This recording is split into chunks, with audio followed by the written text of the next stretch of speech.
కొందరు తెలియచేస్తూ మిమ్మల్ని అందరినీ వర్తమానం కొరకు ఆహ్వానిస్తున్నాం. రండి, మనము దేవుని వాక్యము లోపలకు వెళ్ళి దేవుని వాక్యాన్ని ధ్యానం చేద్దాం. ఈరోజు ఒక ప్రాముఖ్యమైనటువంటి వినూత్నమైనటువంటి అంశాన్ని మనం ధ్యానం చేయబోతున్నాం. యేసుక్రీస్తు రెండవ రాకడ గురించి గతంలో ఎన్నో వర్తమానాలు మీకు అందించడం జరిగింది. ఈ ప్రపంచ భవిష్యత్తులో క్రీస్తు రెండవ రాకడ పాత్ర అనేటువంటి గ్రంథాన్ని మరి తెలుగు ప్రజలకి అందించాం. అందులో యేసుక్రీస్తు రెండవ రాకడకు సంబంధించి ఈ ప్రపంచ భవిష్యత్తుకు సంబంధించినటువంటి 40 అంశాలు ఆ గ్రంథంలో పొందుపరచడం జరిగింది. యేసుక్రీస్తు రెండవ రాకడ వర్తమానాలు టీవీ ద్వారా, మీటింగ్స్ ద్వారా, బుక్స్ ద్వారా ఎన్నో విధాలుగా ప్రజలకి అందుబాటులో తీసుకొచ్చాం.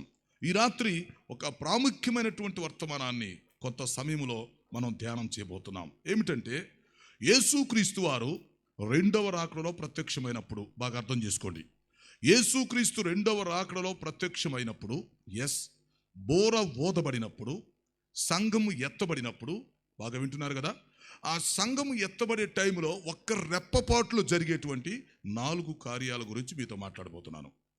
ఈ 4 కార్యాలు 4 మర్మాలు అవుతాయి. 4 కార్యాల గురించి 4 ప్రసంగాలు చెప్పాల్సి వస్తుంది. అయితే మీకు సింపుల్గా కొద్ది సమయంలోనే ఈ విషయాలు మీకు అందిస్తాను. యేసుక్రీస్తు వారు రెండవ రాకడలో ఆయన మధ్యాకాశానికి వస్తారని, బోర ఓదబడుతుంది అని, సంఘం ఎత్తబడుతుంది అని మనకు తెలుసు. అయితే భూలోకంలో ఉన్నటువంటి సంఘం లేక భూగ్రహం మీద నుంచి ఈ సంఘం మధ్యాకాశానికి ఎత్తబడాలి అంటే ఎలా ఎత్తబడుతుంది? ప్రస్తుతం మనం మట్టి శరీరాలతో ఉన్నాం కదా. ఈ మట్టి శరీరాలతో ఎంత బరువైనటువంటి శరీరాలు పైకి వెళతాయా? పైగా రక్తమాంసములు దేవుని రాజ్యమును స్వతంత్రించుకునేలవు అని వాక్యం చెప్తుంది కదా. కనుక ఇప్పుడు ఈ రక్తమాంసాలతో మనం ఎలా వెళ్ళగలం ఆలోచించండి. ఒకటి, మనం మట్టి శరీరాలతో ఉన్నాము. మట్టి శరీరాలతో ఉన్న మనం మట్టిలో కలిసిపోవాలి లెక్క ప్రకారం. తర్వాత మట్టి శరీరాలతో అంత బరువుగా ఉన్నాము. బరువైనటువంటి ఈ శరీరాలు పైకి వెళ్ళటానికి ఛాన్స్ లేదు, ఎందుకంటే భూమికి ఆకర్షణ శక్తి ఉంది. మనం పైకి ఎగిరితే మన కిందకి రావాలి. సో మట్టి శరీరాలు కూడా పైకి వెళ్ళే ఛాన్స్ లేదు.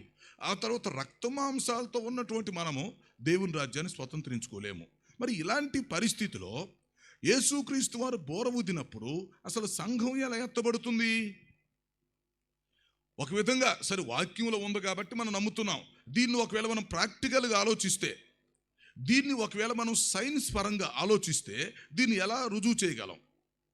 తర్వాత వాక్యానుసారంగా సంఘం ఎలా ఎత్తబడుతుంది? ఈ విషయాలు మీకు నేను కొంత సమయంలో క్లుప్తంగా మీకు అందిస్తాను. సమయాన్ని బట్టి, సందర్భాన్ని బట్టి జాగ్రత్తగా అర్థం చేసుకోండి. ముందుగా చూద్దాం. ఇక్కడ దెస్సలోనికీయులకు రాసినటువంటి మొదటి పత్రికలో 4వ అధ్యాయం 16వ వచనంలో మనం చూసినప్పుడు, దెస్సలోనికీయులకు రాసినటువంటి మొదటి పత్రిక 4:16లో మనం చూసినప్పుడు అక్కడ సంఘం ఎత్తబడేటువంటి విధానం చెప్తున్నాడు. ముందు సంఘం ఎత్తబడేటువంటి విధానం లేక సంఘం ఎత్తబడేటువంటి ఆ సందర్భాన్ని, ఆ సన్నివేశాన్ని మనకు కళ్ళకు కట్టినట్టుగా భక్తుడు చూపిస్తున్నాడు. అక్కడ ఏమంటున్నాడు? ఆర్భాటముతోను, ప్రధాన దూత శబ్దముతోను, దేవుని బోరతోను పరలోకము నుండి ప్రభువు దిగివచ్చును. బాగా అర్థం చేసుకోండి పాయింట్. ఆర్భాటముతో, ప్రధాన దూత శబ్దముతో, దేవుని బోరతో. ఓకే, ప్రభువు పరలోకము నుండి దిగొస్తాడు. పరలోకము నుండి ఎక్కడికి దిగొస్తాడు? పరలోకం నుండి దిగొస్తాడు అన్నాడు, కానీ ఎక్కడికి దిగొస్తాడు ఎక్కడ చెప్పట్లేదు. పరలోకం నుండి మధ్యాకాశాన్ని దిగొస్తాడు అని మనం ఆలోచించాలి. అయితే మధ్యాకాశం అనే పదం మళ్ళీ బైబిల్లో ఉందా? లేదు. మరి పరలోకం నుండి ఎక్కడికి దిగొస్తాడో తెలియదు, మరి మధ్యాకాశం అనే పదం మనం ఉపయోగించడానికి ఆ పదం బైబిల్లో లేదు. కాబట్టి ఇప్పుడు ప్రభు ఎక్కడి నుండి ఎక్కడికి వస్తున్నాడు? పరలోకము నుండి బయలుదేరి మధ్యాకాశానికి వస్తున్నాడు. అంటే మనం ఒక్కసారి కనులెత్తి పైకి చూస్తే 3 ఆకాశాలు ఉన్నట్టుగా వాక్యం మనకు తెలియపరుస్తుంది. మధ్యాకాశం అన్నప్పుడు 2వ ఆకాశం అని మనం అర్థం చేసుకోవాలి. 3వ ఆకాశంలో పరదేశం ఉంది. కాబట్టి ఇప్పుడు యేసుక్రీస్తు వారు పరలోకంలో నుండి బయలుదేరి 3వ ఆకాశాన్ని దాటుకొని, అనగా పరదేశం దాటుకొని మధ్యాకాశానికి వస్తాడు అని మనం అర్థం చేసుకోవాలి. అది వేదాంతంగా మనం అర్థం చేసుకోవాల్సిన పద్ధతి. కాబట్టి ఇప్పుడు ఏమి జరుగుతుంది? యేసుక్రీస్తు వారు ఆర్భాటముతోనూ, ప్రధాన దూత శబ్దముతోనూ, దేవుని బోరతోనూ పరలోకం నుండి దిగి వస్తాడు. ఎక్కడికి? మధ్యాకాశాన్ని దిగి వస్తాడు. అంటే 2వ ఆకాశంలోకి వస్తున్నాడు. ఎప్పుడైతే ఆయన మధ్యాకాశంలోకి వచ్చి ఆర్భటించి భూ అని ఒక్కసారి బోర ధ్వనిస్తాడో, వెంటనే భూలోకములో ఉన్న సంఘం ఎత్తబడిపోతుంది. రెప్పపాటులో ఈ భూలోకములో ఉన్నటువంటి సంఘం ఎత్తబడి వెళ్ళిపోతుంది. అని మనం అర్థం చేసుకోవాలి. ఎస్, యేసుక్రీస్తు వారు మధ్యాకాశానికి వచ్చి బోర ఊదిన వెంటనే ఒక్క రెప్పపాటులో ఈ సంఘం ఎత్తబడుతుంది అని ముందు మనం అర్థం చేసుకోవాలి. ఓకే, అయితే ఎత్తబడేటువంటి ఈ సంఘంలో 2 బ్యాచీలు ఉంటాయని మనం తీసుకోవాలి. ఏ బ్యాచ్, బి బ్యాచ్. 2 బ్యాచీలు కలిసి ఎత్తబడి కలుసుకుంటాయి. ఏ బ్యాచ్ అన్నప్పుడు క్రీస్తునందున్న మృతులు, బి బ్యాచ్ అన్నప్పుడు క్రీస్తునందున్న సజీవులు. ఆ బోర ఊదే సమయానికి ఎవరైతే యేసుక్రీస్తు నమ్ముకొని చనిపోయి ఉంటారో, ఎవరైతే క్రీస్తునందు మృతులుగా ఉన్నారో వారిని మనం ఏ బ్యాచ్ కింద తీసుకోవాలి. వాళ్ళు ఆల్రెడీ యేసుక్రీస్తులో ఉండి చనిపోయిన వాళ్ళు పరదేశంలో ఉన్నవాళ్ళు. సో వారిని మనం ఏ బ్యాచ్ కింద తీసుకోవాలి. కాబట్టి ఇక్కడ బోర ఊదిన వెంటనే ఏమి జరుగుతుందంటే ఏ బ్యాచ్ వాళ్ళు వస్తారు. పరదేశంలో నుంచి వాళ్ళు బయటకు వచ్చి వాళ్ళు మధ్యాకాశాన్ని చేరుకుంటారు, ఏ బ్యాచ్ వాళ్ళు. ఆ తర్వాత బి బ్యాచ్ వాళ్ళు, అనగా క్రీస్తునందున్న సజీవులైనటువంటి మనం, ఆ బోర ఊదే సమయానికి ఎవరైతే మనం బ్రతికి శరీరముతో సజీవులుగా ఉంటామో మనం బి బ్యాచ్ కిందకి లెక్కకు వస్తాం. మనమేమవుతుంది, రెప్పపాట్లో మార్పు చెంది ఈ భూలోకాన్ని ఖాళీ చేసి మనం మధ్యాకాశాన్ని చేరుకుంటాం. దేవునికి స్తోత్రం. కాబట్టి ఇక్కడ అర్థం చేసుకోవాల్సిన విషయం ఏంటంటే యేసుక్రీస్తు వారు పరలోకము నుండి బయలుదేరి ఆయన మధ్యాకాశానికి వచ్చి ఆర్భటించి బోర ఊదినప్పుడు దేవుని యొక్క సార్వత్రిక సంఘం ఎత్తబడుతుంది. ఓకే, అప్పుడు ఈ ఎత్తబడే సంఘంలో 2 బ్యాచీలు ఉంటున్నాయి. 2 బ్యాచీలు ఎత్తబడి అక్కడ కలుసుకుంటున్నాయి. అందులో ఏ బ్యాచీ వారు క్రీస్తునందున్నటువంటి మృతులు, వారు 3వ ఆకాశంలో నుండి పరదేశంలో నుండి బయటకు వచ్చి ఇక్కడ నిలబడతారు. ఆ తర్వాత బి బ్యాచ్ వాళ్ళు ఈ క్రీస్తునందున్నటువంటి సజీవులు, అనగా మనం భూమి మీద నుండి మార్పు చెంది ఈ భూలోకాన్ని ఖాళీ చేసి మనం మధ్యాకాశానికి వెళ్ళిపోతాం. ఆ విధంగా ఏం జరుగుతుందంటే మధ్యాకాశంలో 2 బ్యాచీలు వస్తాయి. ఇటు క్రీస్తునందున్న మృతులు, అటు క్రీస్తునందున్న సజీవులు. 2 బ్యాచీలు మధ్యాకాశానికి వచ్చినప్పుడు 2 బ్యాచీలు ఏకం చేయబడతాయి. దాన్ని సార్వత్రిక సంఘం అని పిలుస్తారు. క్రీస్తునందున్న మృతులు ప్లస్ క్రీస్తునందున్న సజీవులు, దట్ ఈస్ కోల్డ్ సార్వత్రిక సంఘం. 2 బ్యాచీలు కలిసినప్పుడు ఏకము చేయబడుతున్నాయి. అప్పుడు ఆ సార్వత్రిక సంఘం మధ్యాకాశంలో కలుసుకున్నప్పుడు ప్రభు ఆ సంఘాన్ని పరలోకానికి తీసుకుని వెళ్ళిపోతాడు, అంటే తండ్రి దగ్గరికి తీసుకుని వెళ్ళిపోతాడు. అది మనం అర్థం చేసుకోవాలి. సరే, ఇక్కడ ఇంకొక పెద్ద ప్రశ్న ఉంది. ఈ సంఘం ఎత్తబడేటువంటి సమయంలో భూలోకంలో ఉన్నటువంటి మనం ఎలా ఎత్తబడతామో ఇప్పుడు చెప్పాలి. సంఘము ఎత్తబడేటువంటి సమయంలో, బోర ఊదబడేటువంటి సమయంలో భూలోకంలో ఉన్నటువంటి మనము ఎలా ఎత్తబడతాం? ఒక్క రెప్పపాట్లో జరిగే 4 అద్భుతాలు ఇప్పుడు చెప్తాను మీకు సింపుల్గా.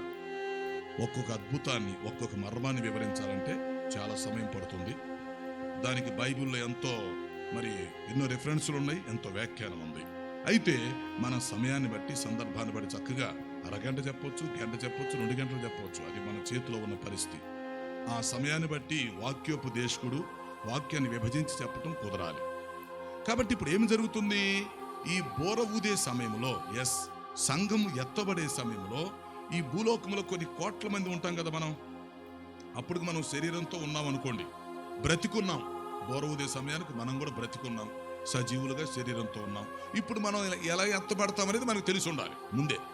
మనం ఏ విధంగా ఎత్తబడతాం, అసలు ఈ భూగ్రహాన్ని ఎలా ఖాళీ చేస్తాం, ఎలా మనం పైకి వెళ్ళిపోతాం, ఎలా మధ్యాకాశాన్ని చేరుకుంటాం, మనల్ని ఎవరు తీసుకెళ్తారు, ఎట్లా వెళతామంటే ఇక్కడ 4 అద్భుతాలు మీరు నోట్ చేసుకోండి.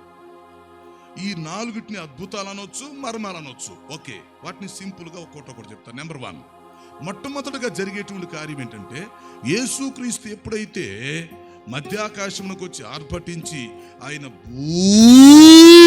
భూ అని బోర ధ్వనిస్తూ ఉండగా, నెంబర్ వన్ బోర ఊదిన వెంటనే ఏం జరిగిందంటే భూలోకములు ఎవరెవరైతే ఆ టైంకి రక్షణ పొంది ఉంటారో, ఏది ఆ బోర ఊదే సమయానికి ఎవరైతే రక్షణ పొంది పరిశుద్ధాత్మను పొందుకొని బాప్తీసం పొందుకొని వాక్యానుసారంగా జీవిస్తూ ఉంటారో, మొట్టమొదటిగా ఏం జరిగిందంటే ఈ ప్రపంచంలో ఉన్న కొన్ని కోట్ల మంది ప్రజలను ఒకేసారి పరిశుద్ధాత్మ తన కంట్రోల్లో తీసుకుంటాడు. నెంబర్ 1, దాన్ని ఏమంటారంటే పరిశుద్ధాత్మ వశపరుచుకొనుట అంటారు. వీటన్నిటిని వివరించడానికి ఎంతో భావం కావాలి. అంటే ప్రపంచం మొత్తం మీద 800 కోట్ల మంది ప్రజల్లో, ఈ సజీవులుగా ఉన్నటువంటి ప్రజల్లో ఆ బోర ఊదే సమయానికి ఖచ్చితంగా టైంకి అసలు ఎంతమంది రక్షణ పొంది ఉన్నారు, ఎంతమంది వాళ్ళు బాప్తీసం తీసుకొని ఉన్నారు, ఎంతమంది వాళ్ళు పరిశుద్ధాత్మన వరాన్ని పొందుకున్నారు, ఎంతమంది అయితే వాక్యానుసారంగా జీవిస్తున్నారు, ఎంతమంది అయితే ఎత్తబడే సంఘం కొరకు యోగ్యత కలిగి ఉన్నారో అప్పుడు ఏం జరిగిద్దంటే ఈ 800 కోట్ల మంది ప్రజల్లో నుంచి ఎవరైతే ఎత్తబడబోతున్నారో వాళ్ళందరినీ నెంబర్ 1 పరిశుద్ధాత్మ కంట్రోల్లో తీసేసుకుంటారు. ఫస్ట్ 4 అద్భుతాలు జరుగుతాయి అన్నమాట. ఓకే, ఈ 4 అద్భుతాలు జరగడానికి ఒక రెప్పపాటులో జరిగిపోతాయి. ఒక నిమిషం కూడా వీటికి టైం అవసరం లేదు. ఒక రెప్పపాటులో ఈ 4 అద్భుతాలు జరుగుతాయి. అందులో మొట్టమొదటి కార్యం ఏంటంటే ముందు పరిశుద్ధాత్మ తన కంట్రోల్లో తీసేసుకుంటాడు. ఉదాహరణకి ఈ 800 కోట్ల మంది ప్రజలు ఒక 100 కోట్ల మంది ప్రజలు వెళ్ళిపోతారు అనుకుందాం. ఉదాహరణకి ఒక 100 కోట్ల మంది ప్రజలు ఎత్తబడతారు అనుకున్నప్పుడు ఏం జరుగుతుందంటే ఆ బోరవుదిని వెంటనే ఈ 100 కోట్ల మంది ప్రజలు పరిశుద్ధాత్మ ముందు తన కంట్రోల్లో తీసేసుకుంటారు. అంటే ఇంకా ఆ తర్వాత ఏం జరిగిద్దో వాళ్ళు తెలియదు. వాళ్ళు పరిశుద్ధాత్మ వశమైపోతారు. కూర్చున్న వాళ్ళు కూర్చున్నట్టే, నిలబడ్డవాళ్ళు నిలబడ్డట్టే, పొనుకున్న వాళ్ళు పొనుకున్నట్టే, ప్రయాణంలోనే, డ్యూటీలోనే ఆ స్పాట్లో ఆ బోర ఊదినటువంటి ఒక క్షణంలో ఎవరైతే ఎత్తబడే యోగ్యత కలిగి ఉంటున్నారో, ఎవరైతే ఎత్తబడటానికి సిద్ధపాటు కలిగి ఉంటున్నారో వారందరినీ పరిశుద్ధాత్మ ముందు తన కంట్రోల్లోకి తీసేసుకుంటాడు అన్నమాట. అంటే ఆల్రెడీ వాళ్ళు రక్షణ పొందున్నారు కదా, ఆల్రెడీ వాళ్ళు పరిశుద్ధాత్మ వరాన్ని పొందుకున్నారు కదా, వాక్యానుసారంగా జీవిస్తున్నారు. ఓకే, ఇప్పుడు వాళ్ళు ఎత్తబడతానికి సిద్ధంగా ఉన్నారు కనుక ఈ పరిశుద్ధాత్మ దేవుడు ఏం చేస్తాడు, వీళ్ళందరినీ ఒక్క సెకండ్లో మొత్తాన్ని తన వశం చేసేసుకుంటాడు. ఇంకా ఆ తర్వాత ఏం జరిగిందో తెలియదు అనమాట. అక్కడ బోరవదపడుతుంది, ఇక్కడ పరిశుద్ధాత్మ తన కంట్రోల్లోకి తీసేసుకుంటాడు. అంతే, ఇంకా ఆ తర్వాత ఏం జరిగిందో తెలియదు. పరిశుద్ధాత్మ కంట్రోల్లోకి తీసుకోవటం అంటే అర్థం ఏంటో మీకు చెప్తాను. ఒక ఫ్లైట్ ఉందనుకోండి, ఆ ఫ్లైట్లో ఒక 400-500 మంది ఎక్కేసారు అనుకోండి. ఎక్కినప్పుడు ఏం జరుగుతుంది, ఫ్లైట్ ఎక్కగానే డోర్ క్లోజ్ చేసేస్తారు. ఫ్లైట్ ఎక్కిన వెంటనే డోర్ క్లోజ్ చేస్తారు, ఫ్లైట్ పైకి లెగుస్తుంది. అంటే ఇప్పుడు వీళ్ళందరూ 400 మంది ఏమైపోయినట్టు, ఫ్లైట్ యొక్క కంట్రోల్లోకి వెళ్ళినట్టు, అంతే కదా. ఫ్లైట్ వశమైపోయారు. ఆ తర్వాత ఏం జరుగుతుంది వీళ్ళకి తెలియదు. మరలా ఫ్లైట్ ఎక్కడికి వెళ్ళో ఆగి అక్కడ దిగి డోర్ తీసి బయటికి రండి అని పిలిస్తే తప్ప ఈ లోపు ఆ ఫ్లైట్ ఎట్లా పైకి లేచిందో లేకపోతే ఎక్కడికి వెళ్ళిపోతుందో లోనికి వచ్చినోడు కింద. అంటే వాళ్ళు ఏమయ్యారు, ఫ్లైట్ యొక్క కంట్రోల్లోకి వచ్చారు. లోన కూర్చున్నారు, ఫ్లైట్ కంట్రోల్లోకి వచ్చారు, ఫ్లైట్ పైకి లేచి అయిపోయింది. మళ్ళీ ఫ్లైట్ ఎక్కడో ఆగిద్ది, దిగిపోతారు. అదే టైప్లో రేపు సంఘం ఎత్తుపడతారు. అంటే అక్కడ బోరవుదిని వెంటనే ఎవరెవరైతే ఎత్తబడతారో వాళ్ళు మొత్తం ఒక్క వ్యక్తిలాగా కొన్ని కోట్ల మంది పరిశుద్ధాత్మ కంట్రోల్లోకి వెళ్ళిపోతారు. పరిశుద్ధాత్మ సార్వంతర్యాన్ని కాబట్టి ఏకకాలంలో అన్ని స్థలాలలో అందరిలో ఒకేసారి ఉండగలడు గనక ఆ బోరవుదిని వెంటనే ముందు పరిశుద్ధాత్మ మనల్ని తీసేసుకుంటాడు, తన కంట్రోల్లో తీసేసుకుంటాడు. అంటే మనమంతా పరిశుద్ధాత్మ స్వాధీనంలోకి వెళ్ళిపోతాం. ఫ్లైట్లో కూర్చున్న వాళ్ళు మొత్తం ఒకే వ్యక్తిలాగా ఫ్లైట్ కంట్రోల్లోకి ఎట్లా వస్తారో ఈ బోరవుదిని వెంటనే ఎత్తబడే సార్వత్రిక సంఘములో యోగ్యత కలిగిన వాళ్ళు మొత్తం పరిశుద్ధాత్మ కంట్రోల్లోకి వస్తారని మనం తెలుసుకోవాలి. నెంబర్ 1. సో మొట్టమొదటి కార్యం ఏంటంటే సంఘం ఎత్తబడే టైంలో ఎత్తబడే యోగ్యత కలిగిన వాళ్ళందరూ ఏమైపోతారు, పరిశుద్ధాత్మ యొక్క వశమైపోతారు. పరిశుద్ధాత్మ యొక్క కంట్రోల్లోకి వచ్చేస్తారు. పరిశుద్ధాత్మ వారిని తన స్వాధీనంలో తీసేసుకుంటాడు, అయిపోతుంది. ఆ తర్వాత ఇమిడియట్లుగా జరిగే రెండవ కార్యం ఏంటంటే ఎప్పుడైతే పరిశుద్ధాత్మని స్వాధీనం చేసుకుంటాడో రెండవది మనకు దేహ విమోచన జరిగిస్తాడు. ఈ పాయింట్ గుర్తుపెట్టుకోవాలి. దేహ విమోచన ఆడ బోరవోదుగానే ఒక్క సెకండ్లోనే 4 కార్యాలు జరిగిపోతాయి, ధన్ ధన్ అని జరిగిపోతాయి. ముందు పరిశుద్ధాత్మ మొత్తాన్ని తన కంట్రోల్లో తీసేసుకున్నాడు, అయిపోయింది. అంటే ఇక మనిషి తన కంట్రోల్లో లేడు, పరిశుద్ధాత్మ కంట్రోల్లోకి వెళ్ళిపోతాడు. రెండవది ఏం జరుగుతుందంటే పరిశుద్ధాత్మ కంట్రోల్లోకి వచ్చింది వెంటనే ఇమిడియట్లుగా ఏం జరుగుతుందంటే ఎన్ని కోట్ల మంది అయితే వచ్చారో వాళ్ళందరికీ దేహ విమోచన జరిగిస్తాడు. దేహ విమోచన అసలు మీరు ఇన్ని సంవత్సరాల నుంచి బైబిల్ చదువుతున్నారు కదా, దేహ విమోచన అంటే ఎవరైనా చెప్పండి అర్థం. ఇప్పుడు తేలిపోయి వ్యవహారం. దేహ విమోచన అంటే అర్థం ఏంటి? ఎన్నో సంవత్సరాల నుంచి మనం బైబిల్ చదువుతున్నాం కదా, తర్వాత ఎన్నో ప్రసంగాలు వింటున్నాం కదా. దేహ విమోచన అంటే అర్థం ఏంటి? కొన్నిసార్లు అదే చెప్తా, మనం ఏం చదువుతాం ఏం వింటాం మనకే తెలియదు. క్రైస్తవ్యం పరిస్థితి అయిపోయింది. దేహ విమోచన అంటే ఇప్పుడు మనం శరీరంతో ఉన్నాం కదా, రేపు పరిశుద్ధాత్ముడు ఇదే శరీరంతో మనల్ని మార్పు చేసి పరలోకాన్ని తీసుకుని వెళ్ళాడు అనుకోండి, 2-3 రోజులు పరలోకం కూడా మొత్తం కంపు చేసి పెడతాం. ఈ భూలోకం ఎట్ట కంపు అయిపోయిందో రేపు ఒకవేళ పరిశుద్ధాత్మ గాని మనల్ని పరలోకాన్ని తీసుకొని వెళితే ఎత్తబడే సంఘంలో మనం వెళ్ళిపోతే మనం కానీ పరలోకంలో ఉంటే ఒక 2-3 రోజులు పరలోకం మొత్తం కంపైపోయి మొత్తం మురికైపోయింది అన్నమాట. ఎందుకంటే మన శరీరానికి పాప స్వభావం ఉంది. నువ్వు ఇక్కడ భూమి మీద కాదు కదా, నువ్వు పరలోకంలో తీసుకెళ్లి పెట్టిన మనిషి పాపం చేస్తాడు. అది మనుషులు తెలియదు. కాబట్టి ఇప్పుడు ఏం చేస్తాడంటే పరిశుద్ధాత్మ దేవుడు ఈ మనం ఎత్తబడే సంఘంలో వెళ్ళేటప్పుడు 4 పరిస్థితులు ఇక్కడ కలిగిస్తాడు. ప్రాసెస్ అన్నమాట ఇది. మొట్టమొదటిగా తన కంట్రోల్లో తీసేసుకుంటాడు. రెండవది ఏం చేస్తాడంటే దేహ విమోచన జరిగిస్తాడు. దేహ విమోచన అంటే అర్థం ఏంటంటే మన శరీరంలో ఉన్న పాప స్వభావం తీసివేయుట. దేహాన్ని విమోచించడం అంటే మన శరీరంలో పాప స్వభావం ఉంది. ఈ పాప స్వభావం ఎట్లా వచ్చింది తెలుసా నీకు? పాపం చేసినందుకు రాలా. పాపం చేసినందుకు పాప స్వభావం రాదు. పాప స్వభావం ఉంది కాబట్టి పాపం చేస్తున్నాడు మనిషి. ఈ పాప స్వభావం ఎప్పుడు వచ్చింది నీకు? ఏదేని తోటలో ఆదాము హవ్వను తినొద్దని చెప్పినప్పుడు వాళ్ళు ఎప్పుడైతే ఆ పండు తిన్నారో, మనోళ్ళు ఏమనుకుంటున్నారు? ఇప్పుడు దాకా పాస్టర్లు ఏమని ప్రసంగిస్తున్నారు? పండు తినటం వల్ల మనిషి పాపం చేశాడు, ఆజ్ఞాతిక్రమే పాపం అని చెప్తున్నారు. అది కరెక్టే, అసలు పరిస్థితి అది కాదు. ఆ పండు తినటం ద్వారా ఏమైందంటే బాడీలోకి పాప స్వభావం వచ్చింది. అది క్రైస్తవ లోకం తెలుసుకోవాల్సిన మర్మం. మీరు ఒక 50 సంవత్సరాలు తపస్సు పెట్టినా ఆ విషయం తెలుసుకోవాలి ముందు. ఇప్పుడు ఆ పండు తినటం పాపం అనేది కాదు ఇక్కడ పాయింట్. పండు తిన్నాడు పాపం చేశాడు, లేకపోతే ఆజ్ఞాతిక్రమించాడు ఆజ్ఞాతిక్రమం పాపం, అది వేరే విషయం. అసలు విషయం ఏంటంటే ఆ పండు ఎప్పుడైతే తినొద్దని చెప్పాడు, అది మంచి చెడ్డలు తెలివినిచ్చు వృక్షం అన్నాడు కదా, ఆ పండు తినప్పుడు ఏమైందంటే మనిషి యొక్క శరీరంలోకి పాప స్వభావం వచ్చింది. అంతకు ముందు మనిషి శరీరంలో పాప స్వభావం అనేది ఉందా? లేదు.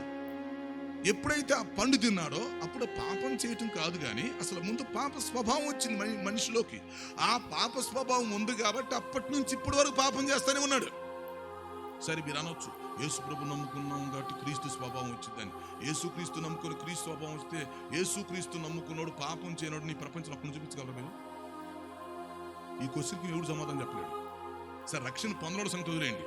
సరే రక్షణ పొందిన వాళ్ళలో ప్రపంచం మొత్తం మీద నాకు తప్పు చేయలేదన్న ఒకరిని చూపించగలరా? చూపించలేడు. ఎందుకు చూపించలేడు తెలుసా? ఆల్రెడీ మనిషిలో పాప స్వభావం ఉంది. నువ్వు రక్షణ పొందొచ్చు, రక్షణ పొందినంత మాత్రాన పాప స్వభావం నీలో పోదు. ఆ పాప స్వభావంతో నువ్వు బ్రతికున్నంత కాలం పోరాడాలి. దాన్ని ఆత్మీయ పోరాటం అంటారు. ఆ పాప స్వభావంతో నీ జీవితకాలం అంతా నువ్వు పోరాడాల్సి ఉందే గానీ నువ్వు రక్షణ పొందినట్టు మాత్రం పాప స్వభావం ఏం పోదు నీలో. పాప స్వభావం పోతే భూలోకం ఎప్పుడో పరలోకం అవుతాయి, లేకపోతే ఈరోజు ఈ పరిస్థితులు అన్నీ ఉంటాయా? కాబట్టి ఏంటంటే మనిషిలో పాప స్వభావం ఉంది. అయితే రేపు సంఘం ఎత్తబడే టైంలో ఏం జరిగిందంటే 4 కార్యాలు జరుగుతాయి. నెంబర్ 1, పరిశుద్ధాత్మ తన కంట్రోల్లో తీసేసుకుంటాడు మనల్ని. ఓకే. రెండవది ఏం చేస్తాడంటే మనల్ని పైకి తీసుకెళ్లి ఆ సెకండ్లో ముందు దేహ విమోచన జరిగించి అప్పుడు తీసుకెళ్తాడు. అప్పుడు జరిగింది దేహ విమోచన. రోమాపత్రిక 8:23 ప్రకారం మనము దేహ విమోచన కొరకు కనిపెట్టుచు మూలుగుచున్నాము అంటాడు పౌలు గారు. ఎవరి గురించి మాట్లాడుతున్నాడు? రక్షణ పొందిన గురించి మాట్లాడుతున్నాడు. రక్షణ పొందిన గురించి కాదు. మన దేహ విమోచన కొరకు కనిపెట్టుచు ఈ శరీరంలో ఉండి మూలుగుచున్నాము అంటాడు. ఎస్. అయితే దేహ విమోచన ఎప్పుడు జరిగింది? ఎత్తబడే టైంలో జరిగిద్ది. అప్పటి వరకు నువ్వు ఆత్మీయ పోరాటంలో పోరాడాల్సిందే. ఎత్తబడే టైంలో మనల్ని ఫిల్టర్ చేస్తాడు ఇక్కడ పరిశుద్ధాత్మ దేవుడు. ఆ పండు తినటం ద్వారా మనలోకి వచ్చినటువంటి ఆ గుణాన్ని, ద సిన్ నేచర్, ఆ పండు తినటం ద్వారా మనలో వచ్చినటువంటి గుణాన్ని, ఆ పాప స్వభావాన్ని ఏం చేస్తాడంటే పరిశుద్ధాత్మ తీసేసి తీసుకెళ్తాడు. అప్పుడు నువ్వు పరలోకానికి వెళ్ళినాక లక్షల కోట్ల సంవత్సరాలు ఉండగలుగుతావు. అప్పుడు అక్కడ పాపం ఉండదు, నువ్వు కూడా పాపం చేయనటువంటి ఆలోచన నీకు రాదు. ఎందుకంటే అసలు నీ పాప స్వభావం తీసిపడేశాడు ముందు. ఇది అద్భుతమైన విషయం. అంతేగాని మనిషి బ్రతికున్నంత కాలం అతనిలో పాప స్వభావం ఉండక తప్పదు. అయితే పాప స్వభావం ఉండిద్ది కానీ పాపం చేయడు, లేక పాపాన్ని జయిస్తాడు, పాపంతో పోరాడతాడు, కానీ స్వభావం ఎక్కడికి వెళ్ళదు. ఇంకొక విధంగా చెప్పాలంటే ఒక వ్యక్తి రక్షణ పొందిన వెంటనే అతనిలోకి క్రీస్తు స్వభావం వచ్చేస్తుంది, నవీన స్వభావం. అప్పుడేమవుతుంది? ఈ 2 స్వభావాలు బాడీలో ఉంటాయి. రక్షణ పొందినప్పుడు నవీన స్వభావం వస్తుంది, క్రీస్తు స్వభావం. 2 స్వభావాలు ఉండి 2 స్వభావాలు పోరాడుతుంటాయి. మనిషి బ్రతికినంత కాలం 2 స్వభావాలతో పోరాడుతూ ఉంటాడు. దాన్ని ఆత్మీయ పోరాటం అంటారు. అయితే ఇది ఎప్పుడు జరిగిద్దంటే రెండవ రాకడలో సంఘం ఎత్తబడే టైంలో మనందరినీ భూలోకములో నుంచి దేవుడు పైకి తీసుకెళ్లేటప్పుడు. ఎస్. నెంబర్ 1, పరిశుద్ధాత్మ తన కంట్రోల్లో తీసేసుకుంటాడు మనల్ని. మనం ఆత్మ వశమైపోతాం. నెంబర్ 2, అప్పుడేం జరుగుతుంది? మన శరీరంలో ఉన్న పాప స్వభావం తీసిపడేస్తాడు. ముందు మనలో ఉన్నటువంటి ఆ పాప మనస్సు, పాప గుణం తీసేస్తాడు. అప్పుడేమైందంటే మనం పరలోకానికి వెళ్ళిన తర్వాత అక్కడ అసలు ఆల్రెడీ అక్కడ పరలోకంలో పాపం లేదు కాబట్టి మనం అక్కడికి వెళ్ళిన తర్వాత కూడా ఇంకా చేయలేమేక, మనలో కూడా ఉండదు కాబట్టి. అదే ఒకవేళ దేహ విమోచన జరగకుండానే సంఘం ఎత్తబడి వెళ్ళిపోతే, దేహ విమోచన జరగకుండానే ఏదో మనం రక్షించబడ్డాంలే అని అక్కడ పరలోకానికి వెళ్ళిపోతే మరి శరీరంలో గుణం పరిస్థితి ఏంటి? ఆ గుణం మరలా పరలోకంలో బయటపడుతుంది. మరలా పరలోకం యథావిధిగా మరలా పాపంలోకి వెళ్ళిపోతుంది. మరలా భూలోకం లెవెల్కి దిగొస్తుంది. అందుకని దేవుడు ఏం చేస్తాడంటే యేసుక్రీస్తు మధ్యాకాశానికి వచ్చి బోర ఊదిన వెంటనే సంఘం ఎత్తబడి వెళ్ళిపోతుంది. అప్పుడు సంఘం ఎత్తబడేటప్పుడు పరిశుద్ధాత్మ దేవుడు సంఘాన్ని ఒక ప్రాసెస్లో నడిపిస్తాడు, ఒక పద్ధతిలో. ఈ ప్రాసెస్లో 4 విషయాలు ఉన్నాయి. మొట్టమొదటి విషయం ఏంటంటే ముందు పరిశుద్ధాత్మ తన కంట్రోల్లో తీసేసుకుంటాడు వాళ్ళని. పరిశుద్ధాత్మ ఎత్తబడే సంఘం మొత్తాన్ని తన కంట్రోల్లో తీసేసుకొని వాళ్ళని కంప్లీట్గా పరిశుద్ధపరుస్తాడు అన్నమాట. మనం కానీ ఎలాగైతే స్నానం చేసేస్తామో మొత్తాన్ని ఆత్మతో మనల్ని పరిశుద్ధపరుస్తాడు, మనం పరిశుద్ధులమైపోతాం. రెండవది మన దేహానికి ఏం కలిగిస్తాడు? దేహ విమోచన కలిగిస్తాడు. అంటే ఏంటి? దేహంలో ఉన్నటువంటి పాప స్వభావాన్ని తీసిపడేస్తాడు. ముందేం పరిశుద్ధపరుస్తాడు, తర్వాత దేహంలో ఉన్నటువంటి పాప స్వభావం తీసిపడేస్తాడు. అయిపోయింది, ఫినిష్. ఆ తర్వాత పరిశుద్ధాత్మ ఏం చేస్తాడంటే ఇవన్నీ 1 సెకండ్లో జరుగుతాయి అన్నమాట. ఆ తర్వాత పరిశుద్ధాత్మ ఏం చేస్తాడంటే ఇమీడియట్లుగా చేంజ్ అవర్ బాడీస్. మన మట్టి శరీరాలు తీసిపడేసి అర్జెంటుగా మనకు మహిమ శరీరాలు ఇచ్చేస్తాడు. ఇదంతా బోర ఊదినప్పుడు 1 సెకండ్లో జరిగే వ్యవహారం ఇది. 1 సెకండ్లో దంధం జరిగిపోతే మనకు తెలియకుండానే ఒకవైపు మనల్ని పరిశుద్ధపరచడం అయిపోతుంది, తర్వాత మనకు దేహ విమోచన కలిగించడం అయిపోతుంది. ఇప్పుడు మూడవది ఏం చేస్తాడు? మన మట్టి శరీరాలు ఇమీడియట్లుగా మార్చేసి మనకు మహిమ శరీరాలు ఇచ్చేస్తాడు. మనకు తెలియకుండానే మన మట్టి శరీరాలు మహిమ శరీరాలుగా మార్చబడతాయి. అప్పుడు ఆ మహిమ శరీరాలతో మనం తేలికైపోయి భూమి మీద నుంచి పైకి వెళ్ళగలుగుతాం. భూమి యొక్క ఆకర్షణ శక్తిని దాటుకొని వెళ్ళగలుగుతాం. ఎందుకంటే అప్పుడు మట్టి శరీరాల యొక్క పరిస్థితి ఉండదు, తర్వాత రక్త మాంసాల యొక్క పరిస్థితి ఉండదు, తర్వాత శరీరానికి ఉన్నటువంటి బరువు పరిస్థితి కూడా ఉండదు. మన మట్టి శరీరాలు ఇమీడియట్లుగా మహిమ శరీరాలుగా మార్చబడినప్పుడు మనం తేలిపోతాం, మనం పైకి వెళ్తానికి అవకాశం ఉంటుంది. ఆ విధంగా మన మట్టి శరీరాలు మహిమ శరీరాలుగా మార్చబడి మనం వెళ్ళిపోతాం. అదే చెప్తాడు ఎక్కడ? కొరింథీయులకు రాసినటువంటి 2వ పత్రికలో 5వ అధ్యాయం మొదటి 2 వచనాల్లో మనం చూస్తే, కొరింథీయులకు రాసినటువంటి 2వ పత్రిక మొదటి 5వ అధ్యాయం మొదటి 2 వచనాల్లో పౌలు గారు అంటాడు, ప్రస్తుతం ఉన్నటువంటి ఈ శరీరం మీద మహిమ శరీరమును ధరింపజేస్తున్నాం. ఇప్పుడున్నటువంటి ఈ శరీరం మీద మహిమ శరీరాన్ని ధరించుకోవటానికి మనం ప్రయత్నిస్తున్నాం. ఈ యొక్క శిథిలమైపోయినటువంటి ఈ శరీరం, ఈ మట్టి శరీరం శిథిలమైపోయినప్పటికీ చేతి పని కాకయే దేవుని చేత కట్టబడినది నిత్యమైనది నివాసమైనటువంటి ఆ మహిమ శరీరాన్ని ఈ మట్టి శరీరం మీద ధరించుకుంటాము అని చెప్తున్నాడు. ఎందుకంటే ఈ మట్టి శరీరం శిథిలమైపోతుంది కనుక, ఇది మట్టిలో కలిసిపోవాలి కనుక దీంతో పని లేకుండా ఈ మట్టి శరీరాన్ని మహిమ శరీరంగా మార్చబడుతుంది. కాబట్టి మహిమ శరీరాలతో మనం ఎత్తబడతాం. మహిమ శరీరాలతో ఎత్తబడినప్పుడు ఏం జరుగుతుంది? స్త్రీలని, పురుషులని, నపుంసకులని భేదం ఉండదు, వయసు భేదం ఉండదు, లేక వికలాంగులని, వాళ్ళని వీళ్ళని భేదం ఉండదు, వయసు సంబంధం ఉండదు. అందరూ దేవదూతలను పోలి ఉంటారు. మహిమ శరీరం వచ్చినప్పుడు అందరూ దేవదూతలను పోలి ఉంటారు. ఆ విధంగా చేంజ్ అవర్ బాడీస్, మన శరీరాలు మారిపోతాయి. ఎందుకంటే మన శరీరాలు మారిపోకుండా మనం ఎట్టి పరిస్థితుల్లో భూగ్రహాన్ని దాటలేము. మన శరీరాల్లో మార్పు చెందకుండా భూగ్రహాన్ని మనం దాటి వెళ్ళలేము. ఈ భూమి యొక్క ఆకర్షణ శక్తిని అధిగమించడం కష్టం. కాబట్టి యేసుక్రీస్తు మధ్యాకాశానికి వచ్చినప్పుడు, బోర ఊదినప్పుడు మనం ఎత్తబడి వెళ్ళిపోవాలి. క్రీస్తునందున్న మృతులేమో పరదేశంలో నుంచి వాళ్ళు బయటకు రావాలి. క్రీస్తునందున్న సజీవులమైనటువంటి మనము ఈ భూమి మీద నుంచి మనం పైకి వెళ్ళిపోవాలి. మనం పైకి వెళ్ళేటప్పుడు ఒకటేమో మనం పరిశుద్ధపరచబడతాం, పరిశుద్ధాత్మ కంట్రోల్లోకి వచ్చి ఆత్మే మనల్ని పరిశుద్ధపరుస్తాడు. రెండవది ఏం జరిగిస్తాడు? దేహ విమోచన జరిగిస్తాడు. మూడవది ఏం చేస్తాడు? ఈ మట్టి శరీరాలకు బదులు మహిమ శరీరాలు మనకు ధరింపు చేస్తాడు. ఎస్. ఆ తర్వాత 4వది ఏం జరిగిందంటే ఫైనల్ స్టెప్. 4వది ఏం జరుగుతుందంటే అపోస్తుల కార్యముల గ్రంథంలో 1వ అధ్యాయం అక్కడ 9 నుంచి 11 వరకు మనం చూసినప్పుడు యేసుక్రీస్తు వారు పరలోకానికి ఆరోహణమైనట్టుగా మనం చూస్తాం కదా. యేసుక్రీస్తు వారు పునరుద్ధరణై లేచిన తర్వాత ద 40వ రోజు పరలోకానికి ఆరోహణం వెళ్ళిపోయాడు. అదే టైపులో ఇప్పుడు ఏం జరిగిందంటే 4వ కార్యం, అక్కడ బోర ఊదిన వెంటనే పరిశుద్ధాత్మ దేవుడు ఒక్క వ్యక్తిని తీసుకెళ్ళినట్టుగానే మన కోట్ల మందిని ఒకేసారి ఆరోహణం చేసి తీసుకెళ్ళిపోతాడు. యేసు ఆరోహణమైనట్టుగా సంఘం ఆరోహణం అయిపోతుంది. ఒక మాటలో చెప్పాలంటే సంఘం ఎత్తబడటానికి యేసు ఆరోహణమే బెస్ట్ ఎగ్జాంపుల్. సంఘం ఎలా ఎత్తబడుతుంది, సంఘం ఎలా పైకి వెళ్ళిపోతుంది, ఎలా ఈ భూగ్రహాన్ని ఖాళీ చేస్తుంది అంటే దానికి యేసుప్రభు ఆరోహణమే ఒక రుజువు. యేసుప్రభు ఆరోహణమే ఒక గొప్ప ఉదాహరణ. ఎందుకంటే యేసుక్రీస్తు శరీరంతో ఉన్నాడు కదా, మట్టి శరీరంతో ఉన్నాడు కదా. తన శిష్యులతో మాట్లాడాడు, శిష్యుల చుట్టూ నిలబడ్డాడు, వాళ్ళతో మాట్లాడాడు, వాళ్ళకు ప్రార్థన చేశాడు, వాళ్ళని ఆశీర్వదించాడు, పైకి వెళ్ళిపోయాడు. శిష్యులు చూస్తూ ఉండగలిపోయాడు కదా. అక్కడ సజీవుడుగానే నిలబడి ఆయన మహిమ శరీరంతో ఉండి ఆ చుట్టూ ఉన్న శిష్యులతో మాట్లాడి ఎత్తబడి వెళ్ళిపోయాడు.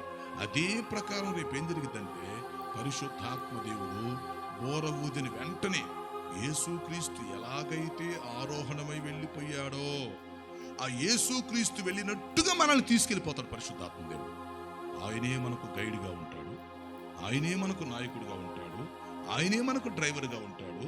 ఆయనే ఉండి ఒక రెప్పపాటులో ఈ లక్షల కోట్ల సంఖ్యలో ఉన్నటువంటి మనల్ని ఈ భూగ్రహం మీద నుంచి రైన్ తీసుకుని వెళ్ళిపోతే ఈ భూగ్రహం దాటి ఆ తర్వాత మేఘాల మీద, మేఘమైనటువంటి వాహనం మీద విమానాలు, రాకెట్లు ఎట్లా వెళతాయో, ప్రయాణం చేస్తాయో, రాకడ మేఘం వస్తుంది.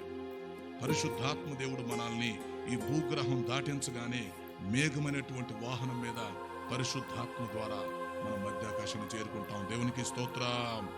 యేసుక్రీస్తు ఆరోహణమైనట్టుగా సంఘం ఆరోహణం అయిద్ది అన్నమాట. అది సంఘం ఎలా ఆరోహణం అయిద్దని మనం కన్ఫ్యూజ్ అవ్వాల్సిన పని లేదు, డౌట్లు అవసరం లేదు, ఎన్నెన్నో ప్రశ్నలు రావచ్చు.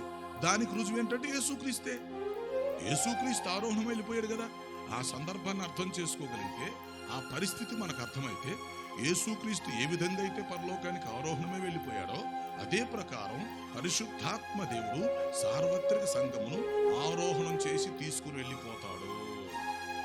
కాబట్టి ఈ విధంగా అర్థం చేసుకోండి. 4 విషయాలు మీరు గుర్తుపెట్టుకోండి.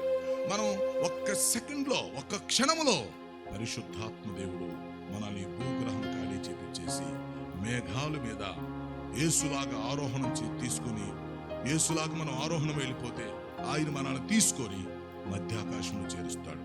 ఎప్పుడైతే మనం మధ్యాకాశానికి వెళతామో ఈ క్రీస్తునందున్నటువంటి మృతులు మొత్తం మధ్యాకాశానికి వచ్చి మనకంటే ముందు ఉంటారు. క్రీస్తునందున్న సజీవులు వెళ్ళినటువంటి మనం ఎత్తబడి వెళ్ళిపోతే క్రీస్తునందున్నటువంటి మృతులు మనకంటే ముందు వచ్చి ఉంటారు. అప్పుడు మనం మధ్యాకాశానికి వెళ్ళిన తర్వాత ఆ క్రీస్తునందున్న మృతులు, ఈ క్రీస్తునందున్న సజీవులు 2 బ్యాచీలు కలిపి పరిశుద్ధాత్ముడు ఒకటి చేస్తాడు. ఆ విధంగా సార్వత్రిక సంఘంగా మనం కలుసుకుంటాం, సార్వత్రిక సంఘంగా ఎత్తబడతాం. యేసుక్రీస్తు ఈ సార్వత్రిక సంఘాన్ని పెండ్లి కుమార్తెగా స్వీకరిస్తాడు. ఆయన పెండ్లి కుమారుడుగా ఈ సార్వత్రిక సంఘాన్ని పెండ్లి కుమార్తెగా స్వీకరించి తండ్రి దగ్గరికి మనం తీసుకుని వెళ్ళిపోతాడు. ఆ విధంగా మనం పరలోక రాజ్యంలో ప్రవేశిస్తాం. కాబట్టి ప్రియమైన సోదరి సోదరులారా అర్థం చేసుకోండి. ఈ రాత్రి ముగింపులో నేను చెప్పే విషయం ఏంటంటే యేసుక్రీస్తు 2వ రాకడ సమీపంగా ఉన్నది. బోర ఊదబడతానికి సిద్ధంగా ఉన్నది. సంఘం ఎత్తబడటానికి కూడా సిద్ధంగా ఉన్నది. ఆ సంఘం ఎత్తబడేటువంటి ప్రాసెస్ కూడా ఇప్పుడు మీకు క్లియర్గా చెప్పడం జరిగింది. ఆ సంఘం ఎత్తబడేటప్పుడు ఒక్క క్షణములో ఈ విధంగా 4 అద్భుతాలు అక్కడ జరుగుతున్నాయి. ఈ 4 అద్భుతాలు పరిశుద్ధాత్ముడే జరిగిస్తాడు. పరిశుద్ధాత్ముడే సంఘాన్ని తీసుకుని వెళ్తాడు. మధ్యాకాశానికి వెళ్ళిన తర్వాత ఏం చేస్తాడంటే ముందు క్రీస్తునందున్న మృతులను, క్రీస్తునందున్న సజీవుని 2 బ్యాచ్లు కలిపి ఒక బ్యాచ్ని చేస్తాడు. ఫస్ట్ మధ్యాకాశానికి వెళ్ళగానే పరిశుద్ధాత్ముడు ఏం చేస్తాడు, ఈ క్రీస్తునందున్న మృతులను, క్రీస్తునందున్న సజీవుల్ని 2 బ్యాచ్లు కలిపి ఒక బ్యాచ్ని చేస్తాడు. ఆ తర్వాత ఏం చేస్తాడంటే ఆ బ్యాచ్ని తీసుకెళ్ళి మళ్ళీ యేసుక్రీస్తు కలిపాడు. అంటే సింపుల్ గా మనకు అర్థం అవ్వాలి, చిన్న పిల్లలకు కూడా అర్థం అవ్వాలి. ఎవరు ప్రశ్న అడిగినా మన సమాధానం చెప్పగలగాలి. అంచె దినాల్లో మనము ఇతరులతో చెప్పగలిగినటువంటి జ్ఞానం, శక్తిని మనం కలిగి ఉండాలి. కాబట్టి పరిశుద్ధాత్మ దేవుడు 2 బ్యాచ్లు కలిపి ఒక బ్యాచ్ని చేస్తాడు. మళ్ళీ ఆ బ్యాచ్ని యేసుక్రీస్తుకి అప్పగిస్తాడు. అప్పుడు పెండ్లి కుమారుడైనటువంటి యేసుక్రీస్తు చేతుల్లో ఈ పెండ్లి కుమార్తె సంఘాన్ని పరిశుద్ధాత్మ దేవుడే పెద్దగా ఉండి అప్పగిస్తాడు. పరిశుద్ధాత్ముడే పెండ్లి పెద్ద, పరిశుద్ధాత్మ దేవుడే మధ్యవర్తి, ఆయనే కన్యదానం చేసే కన్యదాత. కాబట్టి పవిత్రురాలైనటువంటి కన్యకని ఆయనే సిద్ధపరిచి తీసుకొని వెళ్ళి వరుడైనటువంటి యేసుక్రీస్తు చేతుల్లో పెడతాడు. అప్పుడు యేసుక్రీస్తు ఈ పెండ్లి కుమార్తెని అంగీకరిస్తాడు, స్వీకరిస్తాడు. అప్పుడు యేసుక్రీస్తు పెండ్లి కుమార్తెని తీసుకొని పరలోకానికి వెళ్ళిపోతాడు. దేవునికి స్తోత్రం. ఆ విధంగా సంఘం ఎత్తబడి పరలోకానికి వెళ్ళిపోతుంది. అప్పుడు ఎడవబడ్డ మానవ జాతి మీదకి శ్రమలు వస్తాయి. ఆ శ్రమల కాలం అయిపోయిన తర్వాత క్రీస్తు 1000 ఏళ్ల పరిపాలన జరుగుతుంది. ఇక్కడ ఆగుదాం. కాబట్టి ఇప్పుడు ముగింపులో మనం అర్థం చేసుకోవాల్సిన విషయం ఏంటంటే, యేసుక్రీస్తు వారు త్వరలో తన సంఘాన్ని తీసుకుని వెళ్ళటానికి రాబోతున్నాడు. త్వరలో ఆయన తన సంఘాన్ని తీసుకొని వెళ్ళటానికి రాబోతున్నాడు. ఆయన బోర ఊదటానికి సిద్ధంగా ఉన్నాడు. ప్రస్తుతం ఉన్నటువంటి పరిశుద్ధ ఆత్మదేవుడు భూలోకంలో ఉండి ఈయన కూడా సంఘాన్ని సిద్ధం చేస్తున్నాడు. ప్రకటన గ్రంథము 22:17 మీరు చూస్తే అక్కడ ఉంది ఈ విషయం.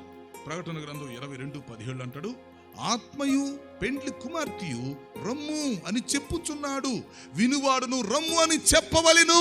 ఎస్, ఆత్మయు పెండ్లి కుమార్తెయు రమ్ము అని చెప్పుచున్నారు, వినువాడును రమ్ము అని చెప్పాలి. అంటే ఒకవైపు పెండ్లి కుమారుడైనటువంటి యేసుక్రీస్తు ఆయన సిద్ధంగా ఉన్నాడు సంఘాన్ని తీసుకుని వెళ్ళటానికి, మరొక వైపు సంఘం సిద్ధంగా ఉంది వెళ్ళటానికి, మరొక వైపు పరిశుద్ధాత్మ సిద్ధంగా ఉన్నాడు తీసుకుని వెళ్ళటానికి. కాబట్టి ఇప్పుడు వింటున్నటువంటి మనం సిద్ధంగా ఉండాలి. అది అందరూ సిద్ధమే. పెండ్లి కుమార్తెని తీసుకుని వెళ్ళటానికి యేసుక్రీస్తు సిద్ధంగా ఉన్నాడు. పెండ్లి కుమారుడి దగ్గరికి వెళ్ళటానికి పెండ్లి కుమార్తె కూడా సిద్ధంగానే ఉంది. ఈ పెండ్లి కుమార్తెని తీసుకుని వెళ్ళి పెండ్లి కుమారునితో కలపటానికి పరిశుద్ధాత్మ కూడా సిద్ధంగానే ఉన్నాడు. ఇక సిద్ధంగా ఉండాల్సింది ఎవరు? మనమే. వినుచున్నటువంటి మనము, వాక్యాన్ని వినుచున్నటువంటి మనము, లేక సువార్తను వింటున్నటువంటి మనము ఆ ఎత్తబడే సంఘంలో ఉండటానికి మనం సిద్ధపాటు కలిగి ఉండాలి. అది ఏ సమయంలో ప్రభు వచ్చినా, ఎప్పుడు బోర ఊదినా, పరిశుద్ధాత్ముడు మనల్ని తీసుకుని వెళ్ళటానికి ముందుకొచ్చినప్పుడు ఎత్తబడే సంఘములో ఉండటానికి కావలసినటువంటి అర్హతలు, కావలసినటువంటి యోగ్యతలు, కావలసినటువంటి గుణలక్షణాలు మనం కలిగి ఏ సమయంలో ప్రభు వచ్చినా మనం ఎత్తబడటానికి సిద్ధంగా ఉండాలి. కనుక ప్రియులారా, ఈ రాత్రికాల సమయంలో దేవుడు మనతో మాట్లాడుతున్నాడు. ఈ లోకంలో మనం ఎన్ని సంవత్సరాలు బ్రతికేమనేది ముఖ్యం కాదు కానీ, ఎలా బ్రతికేమనేది ముఖ్యం కాదు కానీ, ఈ సమయంలో ప్రభు వస్తే మనం వెళ్ళగలమా? ఎత్తబడటానికి మనలో ఏమైనా ఆటంకాలు ఉన్నాయా? ఎత్తబడటానికి మనలో ఏమైనా లోపాలు ఉన్నాయా? ఉంటే వాటిని ఈ సమయంలో మనం సరిచేసుకొని, పశ్చాత్తాపడి, కన్నీరు కార్చి, క్షమాపణ అడుక్కొని, ఎత్తబడే సంఘములో ఉండటానికి కావలసిన యోగ్యతలు మనం సంపాదించుకొని మనం అందరం ఎత్తబడే పరిస్థితిలో ఉండాలని దేవుని వాక్యం హెచ్చరిస్తుంది. అట్టి కృపను దేవుడు మనందరికీ దయచేయును గాక. అందరు తల వంచండి, ప్రార్థన చేసుకుందాం. ఒక నిమిషం అందరూ తల వంచండి, ప్రార్థన చేసుకుందాం. ప్రియులారా, ఒక్కసారి మీ మనసులో ఊహించుకోండి. ఒకసారి ఆత్మనేత్రాలతో ఆలోచించండి. ఈ సమయంలో ప్రభు వస్తే, బోర ఊదితే, సంఘం ఎత్తబడితే, పరిశుద్ధాత్మదేవుడు సంఘాన్ని తీసుకుని వెళ్ళిపోతే, యేసుక్రీస్తు ఏ విధంగా ఆరోహణమై వెళ్ళిపోయాడో రేపు సంఘం కూడా ఆరోహణమై వెళ్ళిపోతుంది. పరిశుద్ధాత్మదేవుడే సంఘమును ఆరోహణం చేయించి తీసుకెళ్ళిపోతాడు. మరి అలాంటి సమయంలో ఎత్తబడటానికి మనం సిద్ధంగా ఉన్నామా? మనలో ఇంకేమైనా ఆటంకాలు ఉన్నాయా? మనలో ఇంకేమైనా లోటుపాట్లు ఉన్నాయా? సరి చేసుకోవాల్సిన విషయాలు ఉన్నాయా? ఒకవేళ విడిచిపెట్టబడితే మన పరిస్థితి ఏమిటి? ఈ విషయాలన్నీ మీరు ఆలోచించుకొని దయచేసి ఒక మంచి నిర్ణయం తీసుకోండి. ప్రభువు వచ్చినప్పుడు ఆయన ఎదుర్కొనేటువంటి పరిస్థితి మనం కలిగి ఉండాలి. ఒక మంచి నిర్ణయం తీసుకొని స్థలం నుంచి మనం వెళదాం. ప్రార్థన చేసుకుందాం. మొదటి రాకడలో వచ్చినప్పుడు యేసుక్రీస్తు వారు నీ కోసం, నా కోసం, యావత్తు మానవ జాతి కోసం ఆయన సిలువలో బలైపోయాడు. సిలువలో తన ప్రాణం పెట్టాడు. సిలువలో తన రక్తం అంతా చిందించాడు. చివరి పట్టు వరకు కార్చాడు. మొదటి రాకడలో ప్రాణం పెట్టిన ప్రభు మొదటి రాకడలో తన సంఘము కోసం స్వరక్తాన్ని చిందించిన ప్రభు రెండవ రాకడలో ఎవరైతే ఆయన సంఘంలో చేర్చబడుతున్నారో, ఎవరైతే ఆయన రక్తంలో కడగబడుతున్నారో వారిని తీసుకుని వెళ్ళటానికి సిద్ధంగా ఉన్నాడు. కాబట్టి మొదటి రాకడలో వచ్చినప్పుడు ఆయన చేయవలసిందంతా చేశాడు. చేయవలసిన త్యాగము, యాగం అంతా చేశాడు. మనకు రక్షణ ప్రణాళిక ఏర్పాటు చేశాడు. ఆయన రెండవ రాకడలో వచ్చినప్పుడు బోర ఊది సిద్ధపడినటువంటి వారిని తన సార్వత్రిక సంఘముతో తీసుకుని వెళ్ళటానికి ఆయన సిద్ధంగా ఉన్నాడు. కనుక ప్రియమైన సోదరి సోదరులారా, ప్రియమైన తల్లులారా, పెద్దలారా, యవ్వన బిడ్డలారా, ఈ సమయంలో ప్రభు వస్తే ఆయన్ని కలుసుకోవటానికి మీరు సిద్ధంగా ఉన్నారా? ఆయన ఎదుర్కోవటానికి మీరు సిద్ధంగా ఉన్నారా? ఆత్మరక్షణ పొందుకున్నారా? బాప్తీసం తీసుకున్నారా? పరిశుద్ధాత్మ వరాన్ని పొందుకున్నారా? వాక్యానుసారంగా జీవించగలుగుతున్నారా? ఏమైనా లోటుపాట్లుంటే సరిచేసుకోగలుగుతున్నారా? ఇవన్నీ ఆలోచించి ఒక మంచి నిర్ణయం తీసుకోవాలని ప్రేమతో మీకు మనవి చేస్తున్నాను. ప్రార్థన చేసుకుందాం. పరిశుద్ధుడైన మా తండ్రి, జీవాధిపతి, మీ ఘనమైన పాదాలకు స్తుతి స్తోత్రము చెల్లిస్తున్నాం. మీరు ప్రేమించి మాకు ఇచ్చిన వర్తమానం కొరకు మీకు స్తుతులు చెల్లిస్తున్నాం. ఈ వర్తమానం మా హృదయాల్లో ఫలింపచేయమని మనం చేస్తున్నాం. కొంత ఆలస్యమైనను ఈ కూడిక విజయవంతంగా మీరు జరిగిస్తున్న విధానం కొరకు నీకు స్తోత్రం చెల్లిస్తున్నాం. ఈరోజు ఎవరైతే రక్షణ పొందటానికి తీర్మానం తీసుకుంటున్నారో ఆ తీర్మానం వీరి జీవితాల్లో స్థిరపరచమని మనం చేస్తున్నాం. ప్రభువా, రేపటి పరిచర్య కొరకు మమ్మల్ని సిద్ధపరచండి, మహిమ పొందమని యేసు పరిశుద్ధ నామంలో అడుగుచున్నాను తండ్రి. ఆమేన్, ఆమేన్.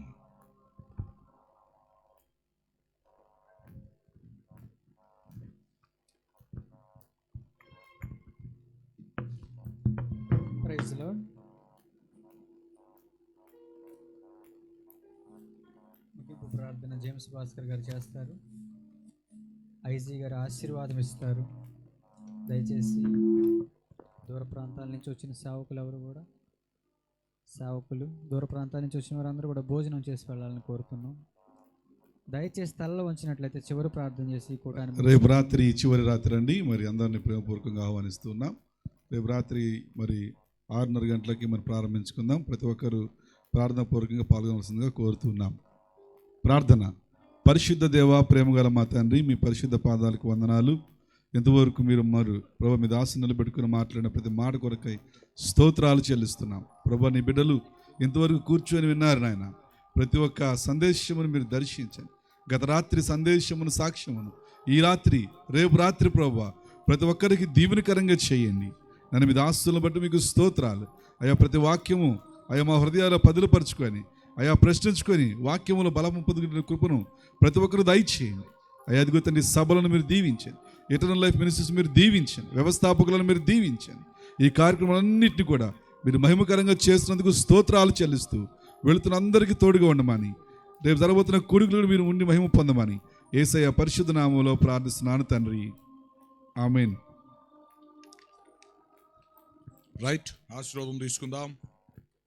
తండ్రి, కుమార, పరిశుద్ధాత్మ త్రియేక దేవుని దీవెన సదా మనకు తోడై నడిపించును గాక. ఆమేన్, ఆమేన్. అందరికీ వందనాలు.